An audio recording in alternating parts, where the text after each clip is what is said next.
तो पहली प्रतिज्ञा के बारे में बात करते हैं।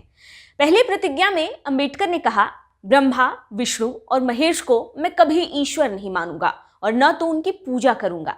राम और कृष्ण को मैं कभी ईश्वर नहीं मानूंगा और न तो उनकी पूजा करूंगा। हिंदू धर्म के किसी देवी देवता जैसे गौरी, गणपति को नहीं मानूंगा और न तो मैं उनकी पूजा करूंगा। उन्होंने कहा, कभी ईश्वर ने अवतार लिया इस पर मेरा विश्वास नहीं है। तथागत बुद्ध विष्णु के अवतार है, मैं ऐसा कभी नहीं मानूंगा। इस तरह के प्रचार को मैं पागलपन और झूठा समझता हूं। मैं कभी भी श्राद्ध नहीं करूंगा, न तो पिंडदान करवाऊंगा। उन्होंने कहा, मैं कभी कोई आचरण बौद्ध धर्म के विरुद्ध नहीं करूंगा। उन्होंने अगली प्रतिज्ञा ली, मैं ब्राह्मणों के हाथों से कोई भी क्रियाकर्म नहीं करवाऊंगा।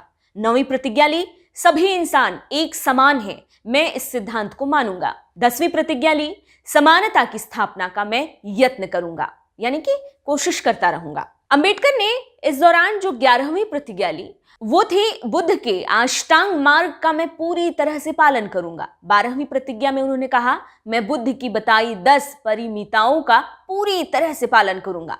13वीं प्रतिज्ञा में अंबेडकर ने कहा, प्राणी मात्र पर मैं दया रखूंगा और मैं उनकी लालन पालन करूंगा। 14वीं प्रतिज्ञा उन्होंने ली कि चोरी नहीं करूंगा मैं।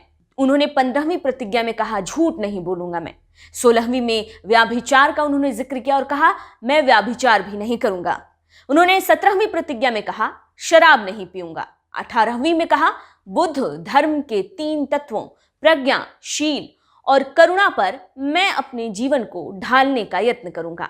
19वीं प्रतिज्ञा में मानव मात्र के विकास के लिए मैं हानिकारक और मनुष्य मात्र को उच्च नीच मानने वाले अपने पुराने हिंदू धर्म को पूरी तरह से त्यागता हूं और बौद्ध धर्म को स्वीकारता हूं। उन्होंने अपनी 20वीं प्रतिज्ञा में कहा, गौतम बुद्ध का धम्म ही सही धम्म है, ये मेरा पूर्ण विश्वास है। 21वीं प्रतिज्ञा में उन्होंने कहा, अब मेरा नया जन्म हो गया है, मैं ये मानता हूं। 22वीं प्रतिज्ञा और आखिरी प्रतिज्ञा थी बाबा साहेब भीमराव अंबेडकर की कि आज से मैं बौद्ध धर्म के अनुसार आचरण करूंगा, मैं ये प्रतिज्ञा करता हूं।